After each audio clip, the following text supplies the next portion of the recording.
And we're live. Hi, welcome to another episode of the Phoenix Business Forum. I'm Presley Reeder. Thrilled to have you. Thanks for joining us. I'm here with Nancy Bartow, and we are going to have a great conversation today with Nancy. Before I get into that conversation, I just want to remind you, if you haven't tuned in to the Phoenix Business Forum before, it's been the financial forum for over a decade. It was started by Mel Schultz, a local businessman, and hosted here at Living Streams Church, which is where we are today, for over a decade. And now we are kind of reinventing it a little bit as the Phoenix Business Forum. We did our first show a month ago with the local economist, Stephen Slavinsky, and if you haven't checked that out, you can go and listen to that. It's on YouTube and all those places.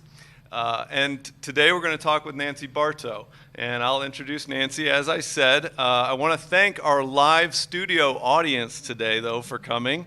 I don't know if there they are. There they are. There's a few folks who have joined us by invitation. We're really glad to have them. You know, part of the forum is getting people back in person so we can network and continue to have these great conversations, both live streamed and in person. So we were glad to have a few folks join us today, and hope they enjoy the conversation as much as I plan to, and hopefully you do as well. As I said, Nancy's with us, and I cannot tell you how privileged I am to be sitting with Nancy Bartow and having this conversation. Nancy, you're a leader in our community, and you are a very kind person. I have gotten to know you a little bit. You have a kind husband, Joe. You have kind children. You have kind grandchildren, whom I know too. And I think, you know, when you sit down with somebody like this and all of your professional accomplishments, I thought about, what do I say first about you? And I thought, I need to tell people that she's kind. And so I'm glad to be able to say that up front. Now, I do have to say, you know, why we have you on besides your kindness, and that is that you're Arizona State Representative for Legislative District 15. You're also soon to be Senator for that district, and congratulations, you're running unopposed in the November election, and you have a long history of serving our state in that respect, so we're grateful for your service and excited to talk with you today. Thanks for coming on. Busy election season that you made the time to come on with us too. Well, thank you for having me. It's a pleasure to be here and with all of you. I really appreciate it, and maybe you're going to have to get to know me a little bit better to make sure that, you know, I'm a normal person. Kindness does not always run through my veins, but fair enough. Hopefully it does most of the time. Kind and driven and passionate, and I think we're going to see some of that today. But so let me start, Nancy, our conversation by asking you about that kindness. You know, I don't think that's a word that we think of a lot in politics these days, and so when I thought of how kind you are and the generations of kindness that you have led, I wonder, why would you get into politics at all, and how does somebody so kind survive in that kind of an environment? Can you just give us a little background on that? You don't have to be nasty to be in politics. You okay. don't. News to me. Absolutely not. But frankly, I never wanted to do this job. And so I always say it really happened by accident, and through that I'm sure that God had a plan for me to do this, but it certainly wasn't my plan. In fact, you know, I'm a really shy person naturally, and it's just been a huge stretch and an opportunity to grow in so many different respects doing this. But how I got involved was Joe and I both came from very political backgrounds, homes. Our parents always talked about political things, but we really weren't very involved until we had our 3 children, and we started paying more attention. We happened to go to a church where there was a special guest. Her name was Kathy Herod. Some of you are familiar with her work with the Center for Arizona Policy, and she was a member of that church and was the state director for the Concerned Women for America at the time, for Arizona, and she was informing the church body about what was happening in our state in terms of family issues. And it piqued my interest, especially having 3 girls in public schools, and understanding that our parental rights were really at risk because things were happening and there were no laws against Planned Parenthood coming into a public school and actually taking a student across state lines, a 13-year-old, this actually happened, for an abortion, and her parent never even knowing that. There were no parental consent or notification laws about abortion. And so that really piqued our interest because we had thought about those types of things. And so we started watching more closely. And from there, we got involved in a campaign, which led from one thing to another, us getting involved in our district meetings, committees, becoming precinct committee people. I was asked to serve as a district chairman in my committee, and that in itself was a pretty huge step. But then when there was a vacancy in office, one of the legislators in our district was removed from office. I was appointed to take his place. And that was a huge opportunity. It wasn't something I even strived to do at that point, but again, God opened doors that I didn't see opening at all, and it's just been an incredible blessing to be able to serve the people and to be returned year after year, because I think the values that I represent there are very, they are the principles of the Republican Party, principles of freedom and our family values.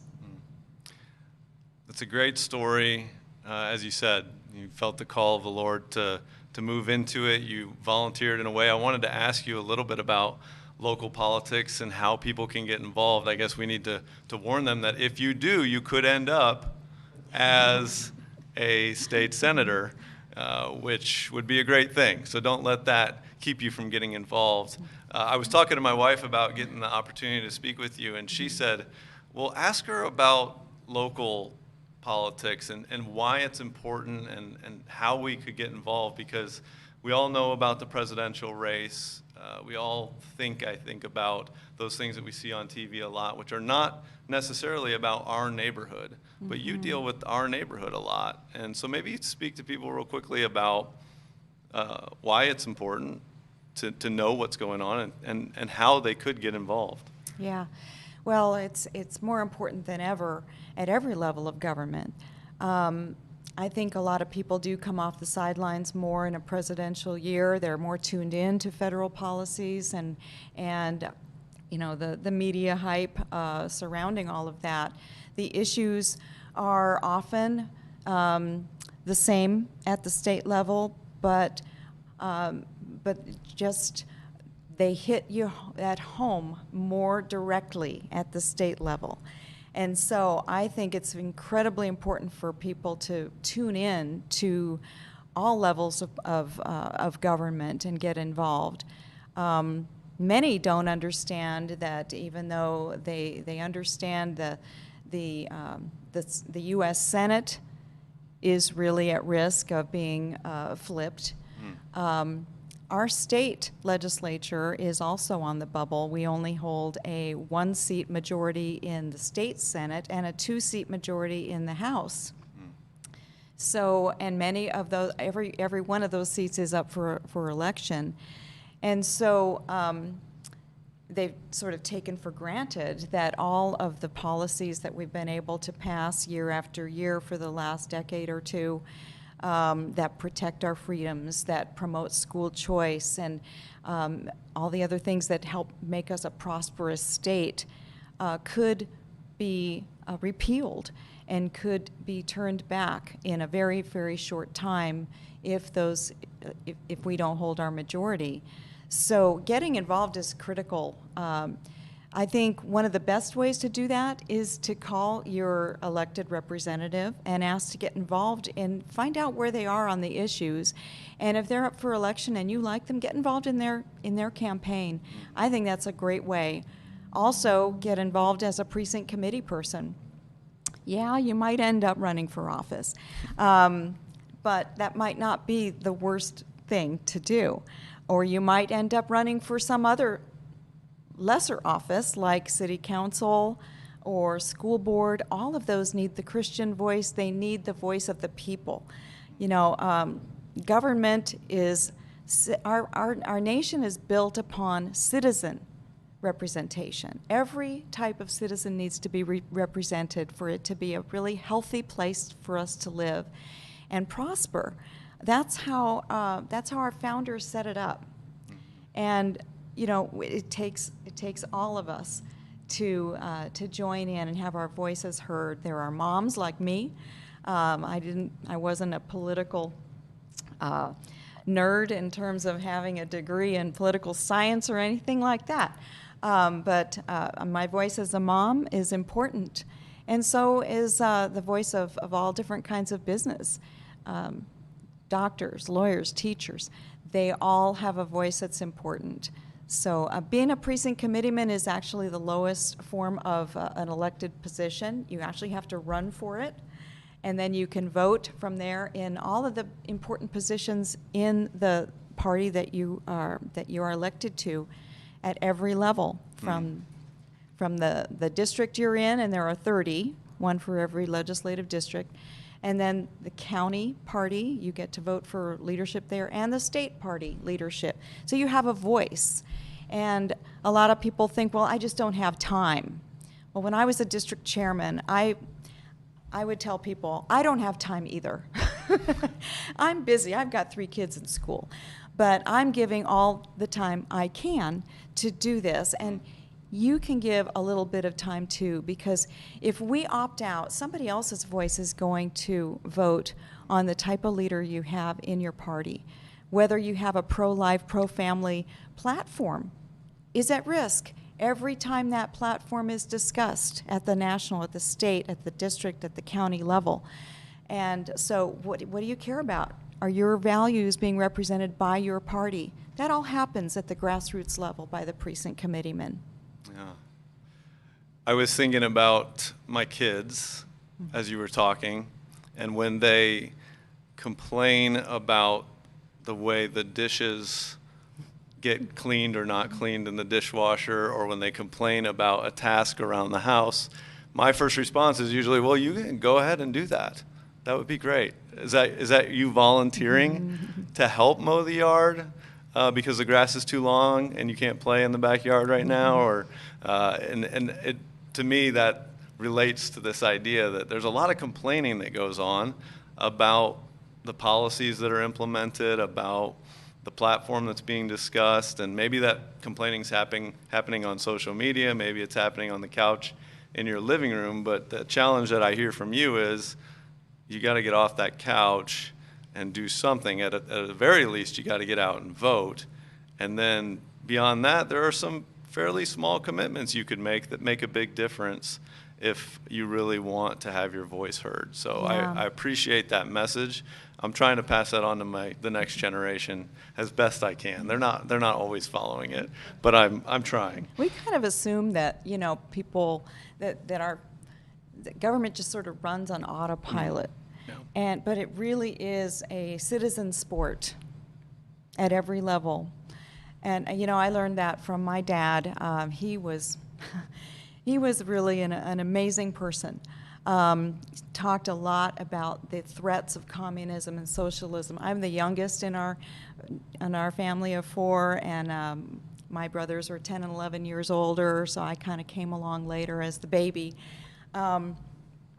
But at our family kitchen table, it was always, watch out for socialism. And he was actually the president of the Conservative Party years ago, and would have political meetings in our home. He was definitely an activist, never ran for office. But one of the things that he did that really bugged me,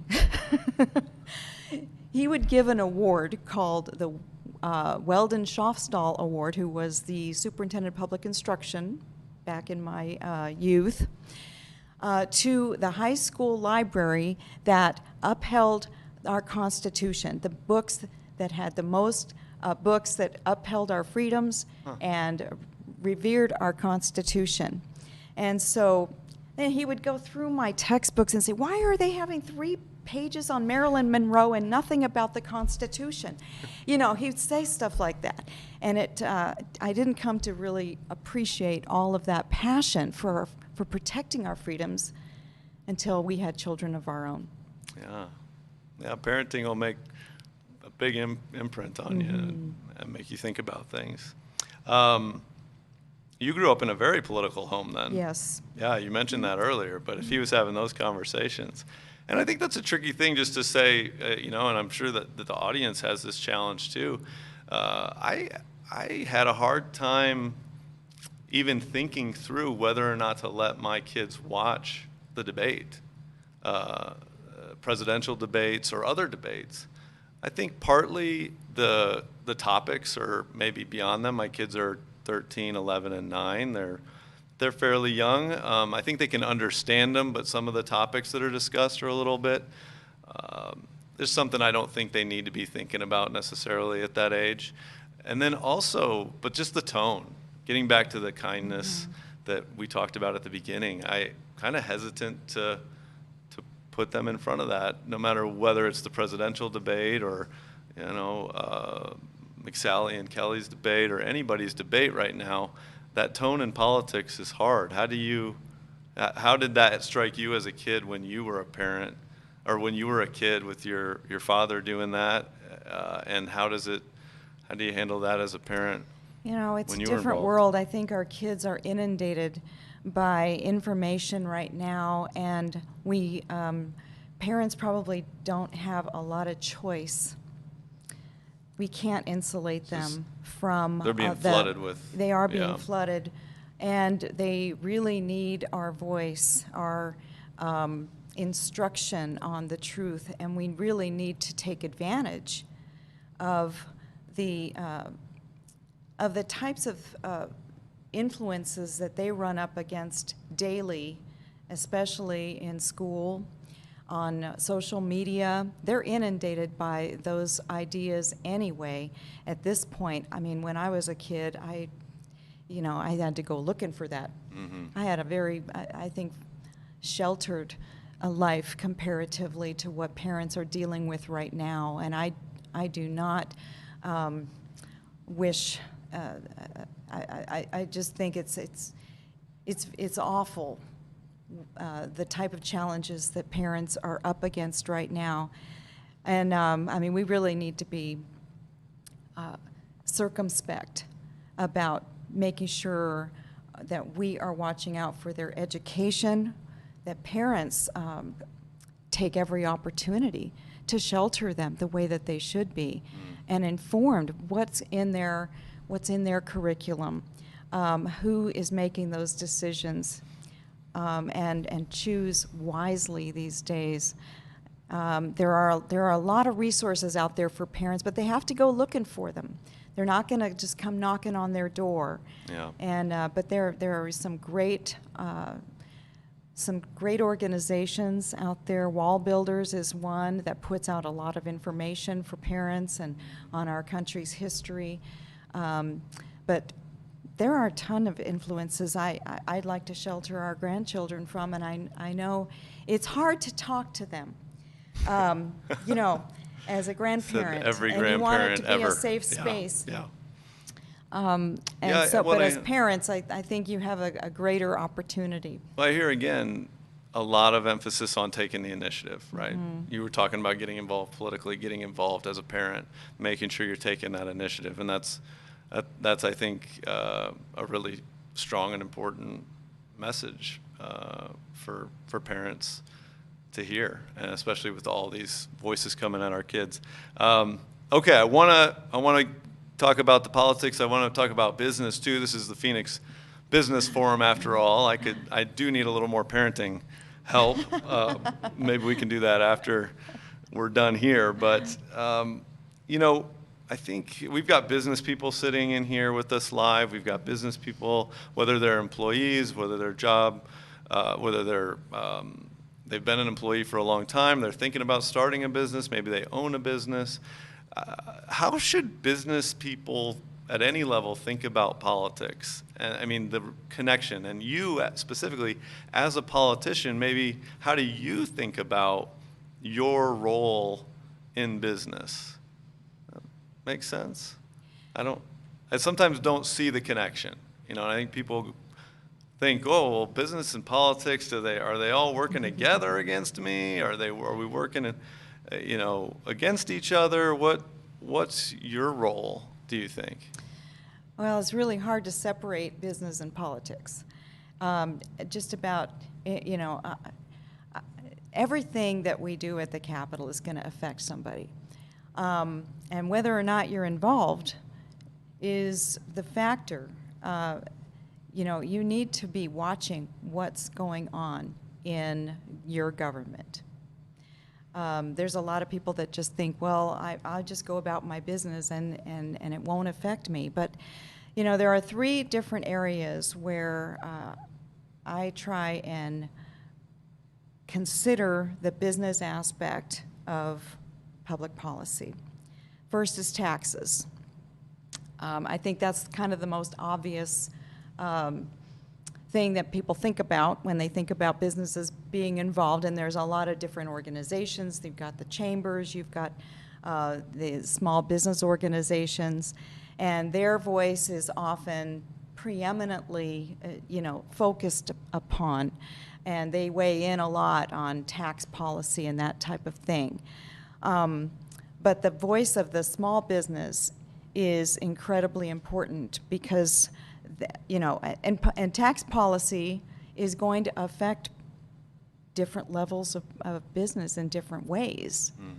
And so, when you're considering what's going to be happening in the upcoming elections, when you consider what's happened over the last few years with our prosperity in the United States and in our state in particular after the huge recession in 2008 where we had to cut $3 billion out of an $11 billion budget, and now you see, our unemployment before the pandemic was, about 3%. It's just we've just overcome in ways that that make a lot of sense fiscally by not overspending, not taxing businesses at a time when they're recovering from a recession. So looking at tax policy in the future for this election is key. Are we going to, while businesses are down from a self-imposed recession due to the COVID, are we going to elect a party that wants to repeal all the tax cuts and impose new ones in order to increase spending?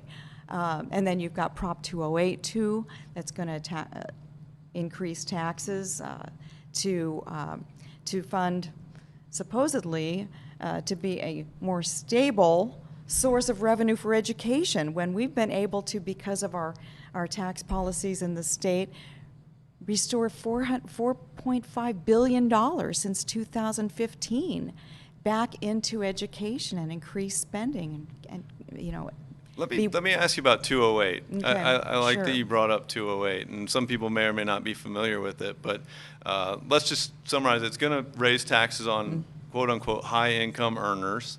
I think it's over $250,000 maybe. You have to pay an additional tax. I can't remember the exact number. But look it up, educate yourself, don't count on me. And the idea, though, is to raise taxes on high-income earners, which a lot of those people are small business owners. Yes. And that's going to fund education in Arizona, right? So you brought up 208. So I'm a business owner. I'm a small business owner. I don't, by those numbers, qualify for the additional tax rate, but I was talking to one of my employees about it because she was asking great questions about, well, I want my kids to have a great education, and I'm an employee, and I'm not going to make that much ever. And so I was trying to have a conversation with her about, well, how does that affect either me as the business owner or our business and the opportunity to employ people? Can you talk a little bit about not just tax policy, but how does it affect the everyday person who's working at a job? Name the employee around here in Phoenix. How does a tax policy like that affect that person, that worker? Well, number one, when when you have a small business that's already struggling, and like I said, we're struggling right now. We are in an economic recovery because of the self-imposed shutdown. Many small businesses have actually closed and are struggling to reopen. But those that have recovered, that have never shut down to the level that others have, are going to be in the crosshairs. They will. And individuals will have their taxes raised by double, almost double, if they fall into that over $250,000 bracket. The problem is it's not a stable source of revenue. When that's what you need to be looking at as a policymaker, is the stability of the revenue source to fund government. And if it's constantly fluctuating because of things like a recession, then you're constantly looking at what do you have to cut. With 50% of our budget going to education, it's the natural choice because you don't have other choices. And we don't want to be in that position again, ever. So when there's a dip, then the government looks around and says, oh, we're not getting as much revenue because people aren't making as much, they're not paying as much taxes, then we're going to have to cut. Right. And, what we've been able to do by not raising taxes after the recession, but actually having some reforms in the state and nationally under President Trump, has been to grow and prosper and to provide higher incomes, especially for the minorities, for women-owned businesses, for everybody, but particularly those that are low income in every racial demographic. We're looking at some pretty dramatic choices here on which direction to go. Are we going to self-impose another tax hike through 208? Are we going to vote to repeal the tax cuts at the federal level by electing a president that wants to repeal most of that and impose more? The mark-to-market, one-time 60% tax hit, it goes on and on. Yeah. I see the passion coming out. I didn't know it was going to be tax policy. Not that many people get as passionate, as excited as you are right now about tax policy. Well, but there it is. It makes a huge difference, and regulations are the same. But so you said tax policy. Yes. That's a great example. 208. I think it's something people to educate themselves on, look into. You said there were three things politics and business really overlap, or I don't want to put words in your mouth, but first was tax policy. What was number two? You have to look at the regulations. And, okay. Businesses have been strangled, a lot of them, by over-regulation at every level of government. And so, freeing them, reducing them it has been key to... What would be an example of the type of regulation that might, from your perspective, strangle a business? Well, bureaucracies are out of control. And so a lot of times, in fact, some of you in this room, one of the things that I most keep busy with is trying to manage and try and keep up with the types of regulations that our agencies are imposing that are outside of our statutory laws. We've had to pass laws giving citizens the opportunity to challenge those policies. Occupational licensing is one. We actually talked about that with Stephen Slavinsky on our last episode. He's an economist. He studies occupational licensing. The idea that people can't carry their license as a nurse from North Carolina to Arizona is an example of that. They have to get relicensed in each state, and that hinders their opportunity and the business's opportunity. Is that That's exactly An right. example? That's a Okay. great. That's exactly right. It makes no sense, but there are lobbies that from different types of healthcare, especially um, industries that want to protect themselves. And so, what I look at when I look at a particular bill that has a regulatory bent is whose ox is being gored, who's trying to protect themselves. A lot of times we're trying to fix a problem when a business actually will come, or an individual will come and talk with their legislator and say, this regulation is just, it's keeping me from, having chickens in my yard. But all kinds of different things at the city level, at the state level. And there's some big egg company that is imposing that on the small guy who just wants a few chickens to sell to his farmer's market. And, I'm not going to mention any names, but, Okay. legislation is necessary to free small businesses so that they can thrive and actually have a life that makes sense. What you have to watch out for in a lot of industries is the big guys trying to pass laws that really will just be non-competitive for the other guys, for the small guys. We see this in healthcare on steroids. And what's going on now with the vertical integration of insurance companies and healthcare providers, and the middlemen, called the pharmaceutical benefit managers, who are supposed to help control costs of pharmaceuticals. They impose all kinds of restrictions on independent pharmacists that benefit the big guys like the CVS's, but try and put these other guys out of business. And it doesn't benefit the patient at all. It'll just drive them out of business, and there'll be less of them. It's impacting all kinds of patients who are used to going to a pharmacy in their neighborhood, and now they're forced to go somewhere else. That's just one example of how the changing industries require actually a little bit more regulation, because of how they're acting without regulation. Yeah. And It's so a complex it is. puzzle, Yeah. this interaction between politics and business. It is. It's very complex. It just makes me think back to your role and thinking, this is a lot for, I think you and Joe owned a business in the past.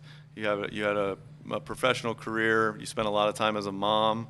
Now you have to become an expert in tax policy, deregulation, and like you said earlier, you're just another citizen who's decided to get involved in that way and educate yourself on all these different moving parts. And you're dealing with pharmaceutical companies now. It's really something to hear. At least you're getting rich, right, as a politician? No, you're not. That's right. What's the salary? $24,000. $24,000. And I do get a per Well, diem. yeah. Well, Yeah, we're lining our pockets, that's for sure. Sorry, I don't mean to be flippant about that, but I mean you're making a lot of sacrifices in order to do that, and all legislators are, and they may have differing opinions on what needs to be done and what doesn't, but I do applaud them at the level of involvement, right? They've decided that it's worth it to be involved, whether it's for $24,000 or some other reason, but they're not just complaining, and you're certainly not doing that either. So what's the third? We've talked about business and politics, taxes, tax policy, deregulation, regulation, and what was the third one? Well, the third is dragging business, kicking and screaming sometimes, into areas of law that they often like to avoid. And that is some of the family issues, religious liberty, and it's because they don't understand that you can't really separate prosperity and freedom. And so sometimes this is an area where I think the business voice needs to be heard louder. We saw this pretty much big time when Obamacare was passed. And you saw large companies, the mandates to cover all kinds of services, including contraception. You saw the big companies say, that's fine, we already do that.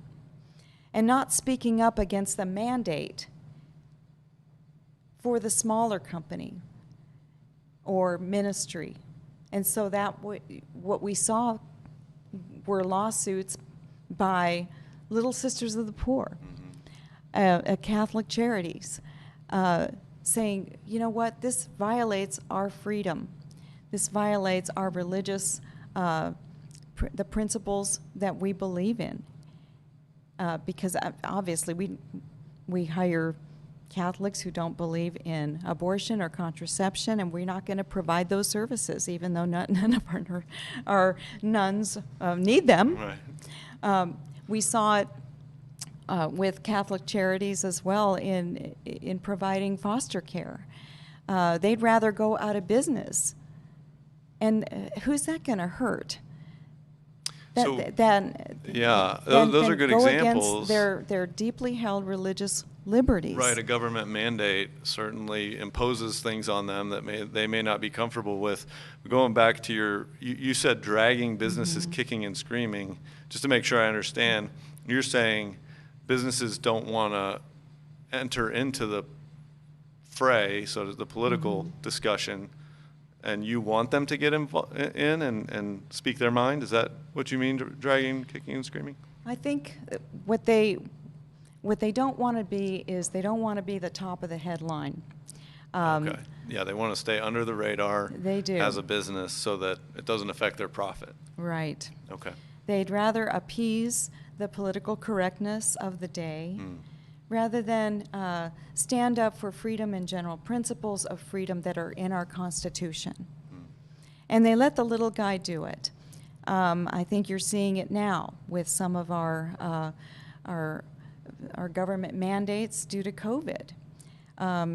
You've got people that are fine with the mandates and they're going to survive just fine, and others are having to stand up because they're not just fine. They're not. The mountainside fitnesses are standing up for small businesses. The restaurants, different. There are lots of examples where you're just seeing the division between large and small. The Save Women's Sports Act, who's standing up for girls? It's easier politically to say, oh no, that's bad. Transgender biological males should go ahead and be able to play on the sports team that they most identify with, even though science doesn't support that position and it harms women. They're making young women stand up for themselves rather than stand up and come alongside policymakers that want to protect them. This is an area that is just going to grow and continue to balloon, and churches are going to be in the crosshairs as well. But businesses can lead here. And sometimes they'd rather not take a moral stand. They think that by appeasing the political correctness of the day, like with Black Lives Matter, giving money to an organization that sounds like it's got merit, but when you look a little deeper, you understand the roots of it are full of anarchy and Marxism. Promoting those types of organizations rather than calling them out and giving to real causes that are going to make a real difference in their community. These are the kinds of things that I think business can do better at. And we need their voice. We need their voice. Yeah. It's kind of refreshing to hear a politician say they want to hear other people's voices. I like that. And you want to hear voices of, like you said, you want to hear voices of moms, and you want to hear voices of business people and doctors and lawyers, and another challenge from Nancy Bartow for somebody to get involved here in what you view as a positive way, and businesses are another voice that can do that. So that's well said. So you address the tax policy, deregulation, and then actually speaking up as a business. Those are great ways for businesses to get involved in politics. Nancy, you've talked so much about other voices. I'm kind of interested in hearing you share what are people saying when you're out on the street? Because a lot of people don't realize that as a politician, you spend a lot of time listening, right? You get a lot of phone calls, you go to a lot of events, people want to talk to you and tell you what they think should or shouldn't be done. What do you feel from people right now? And maybe that's even more important than what you're hearing. What do you feel from people in our current environment that you can share with the Phoenix Business Forum audience? Well, I have no real original ideas myself. All the ideas that I get for fixing problems and legislation always come from the public, from individuals mostly, or groups. What I'm hearing from the public is very troubling. You know, I've mentioned the self-imposed shutdown because of COVID. My office is inundated with emails and phone calls from people that are trying to deal with the cure. What government did here, I think, is going to go down as one of the worst policy decisions in history in its effect, not only locally, nationally, but worldwide. And I'm hearing those voices. When they finally figure out that okay, they're out of work, the government has passed this $2.3 trillion PUA and unemployment insurance to get them through. And then you have a government agency that can't handle the influx of need.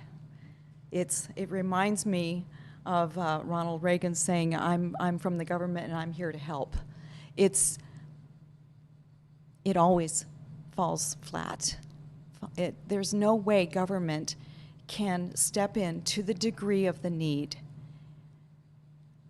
And we're seeing that in living color. You don't hear from the large businesses, but you hear from the small guy. You hear from the individuals. They're waiting 2 and 3 weeks to get a call back from our Department of Economic Security. And that's with us intervening as legislators. And I'm not the only one intervening and calling them day by day. Have you gotten back to this person? Have you gotten back to that person? This is serious. People are losing their stuff. They're waiting and waiting and waiting. And you can't blame the agency. They're hiring faster than as fast as they possibly can. They've hired thousands of workers. They're training them, retraining them in order to serve the people. They just cannot keep up.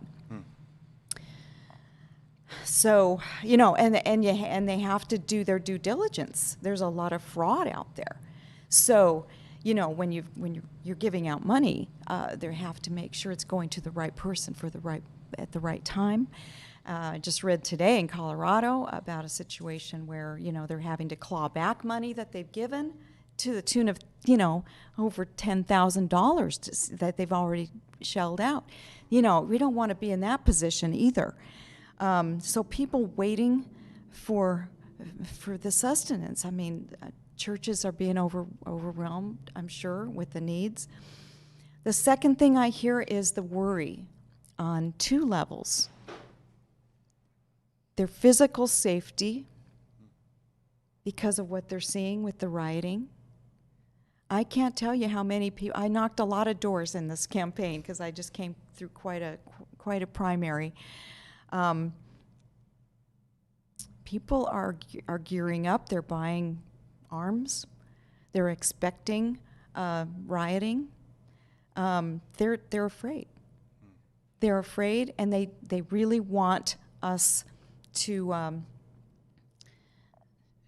They want us to know that. They tell you that. So I'm going to be ready, because they don't have confidence in the police being able to protect them. And they're afraid that their guns are going to be confiscated if the wrong party gets in control. The third thing is they're afraid of losing their freedoms. We've been in a position as legislators over the last few months that we could not do anything because of our emergency powers laws here in Arizona. They differ from other states' laws that don't give so much expansive power to an executive, to a governor during a public health emergency, but ours is very expansive. And we haven't been asked to weigh in on anything. So we've been out of session, and we haven't been included in most of the decision making. And there's a lot of distrust about the basis for a lot of the decisions that have been made. And they want us to do something about it. The frustration of not being able to say, I'm going to get right on that, has been palpable. So it's going to be a rowdy session when you get back. Well, it's certainly top of the list is making sure that in the future the people's voice is heard, that questions, their concerns are being addressed, before decisions like closures and the basis upon which they're made are right. And you decided. As representatives and senators, right. you're the people's voice, and don't feel like the people are saying they didn't feel like they were heard in this case. No. That's what I'm hearing you Which say. is now you're seeing, protests. The mask mandates are being discussed at the city and the county levels. The people are rising up. We could have done it in a more stepwise fashion. We could have been a part of the discussion along the way. Yeah. Okay, so I want to wrap up. There's a lot of fear. There's a lot of worry. What hope do we have? And getting back to my kids, when the great toilet paper crisis of 2020 was going on, I told them it would be hard to live if your sense of security depended on whether toilet paper was available. That's a hard thing to deal with, right? And it was clearly very challenging for a lot of folks. Nobody wants to be without toilet paper, but we're a family of faith. I think our faith in that time really served as a foundation, as it always does, but it's pointed us back to that faith in a new way as the firm foundation that we stand on in Christ, and an opportunity to trust in that during these uncertain times. And sometimes I check myself because I don't want to be Chicken Little about whether or not things are as bad as maybe we think they are. But when I hear you say, no, those are the voices that's what I'm hearing. People are scared. I guess my question is, what's your response?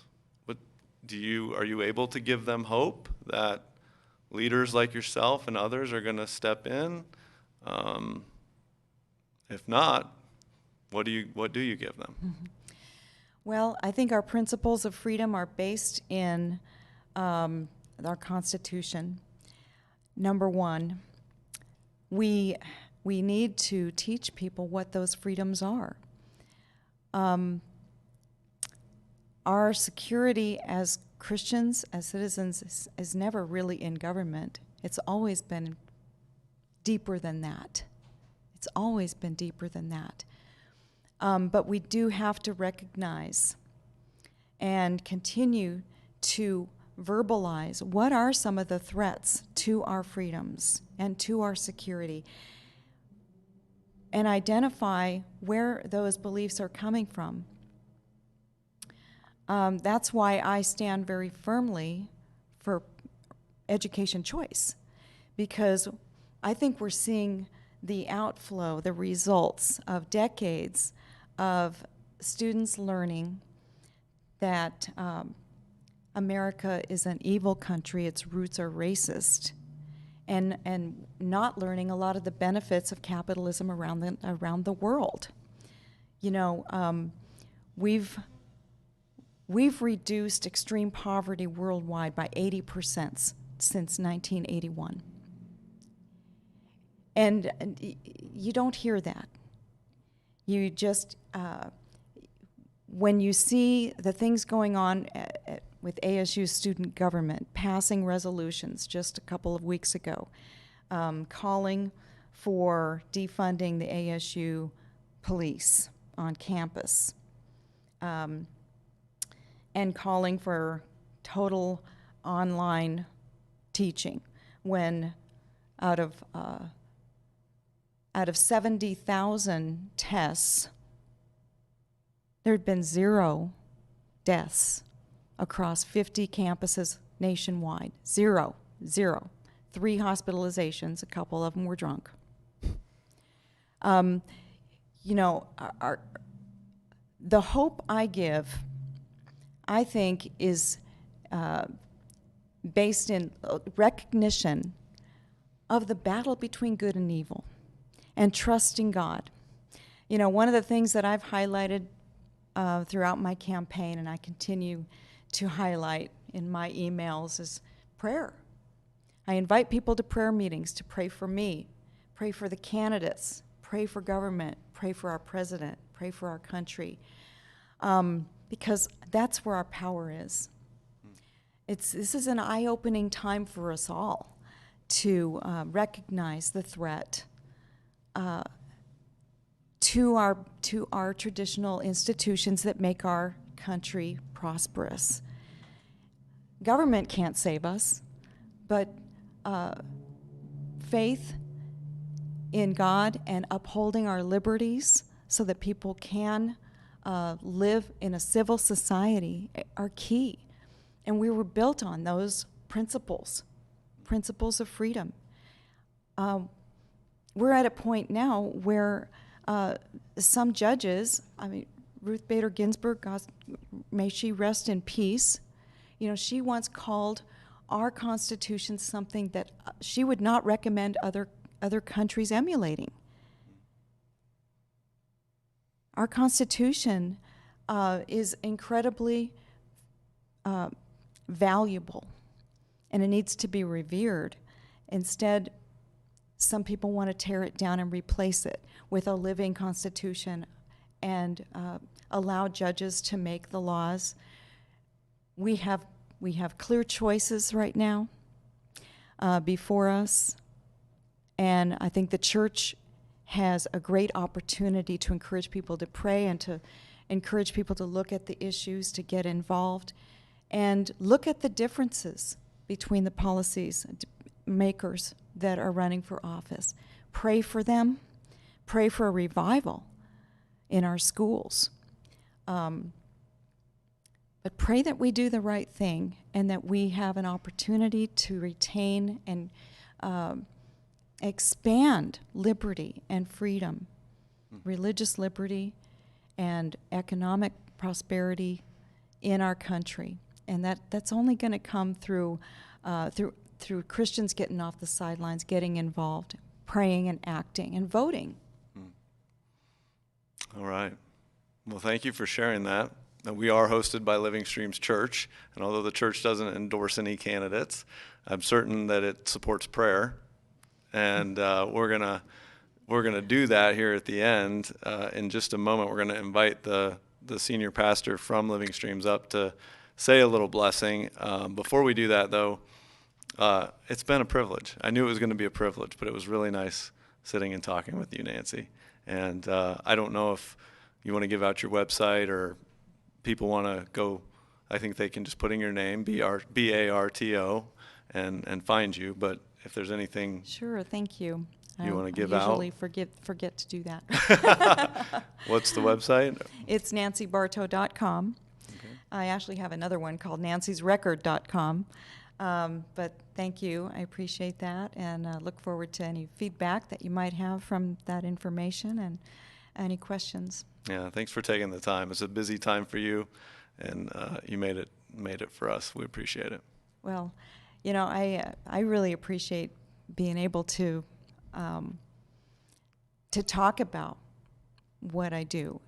It's kind of rare to be able to get into the weeds like this, and it's a great privilege to do this, to serve, and to I hope, and I have a lot of people that tell me this, that I'm not your typical politician because I'm not the smooth speaker and all that. But I kind of hold that up as a badge of honor and say, if I can do it, anybody can. And I encourage everybody to get more involved. It's such a blessing to learn about these issues and to meet so many people along the way and to make a difference in government. Very good. All right, Senior Pastor from Living Streams Church, David Stockton. Come on over. and the live audience goes wild. Yeah, for sure.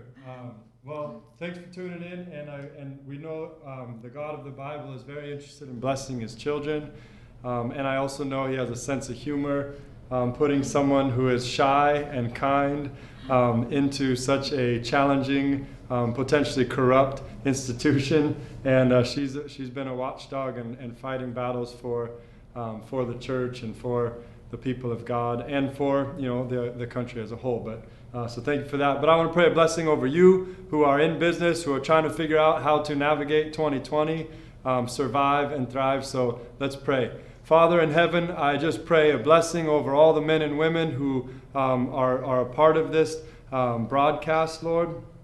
I ask that you really would help them to know how to navigate the intricacies of policies and elections, as well as business decisions and even just the own safety of their family and the health of those around them.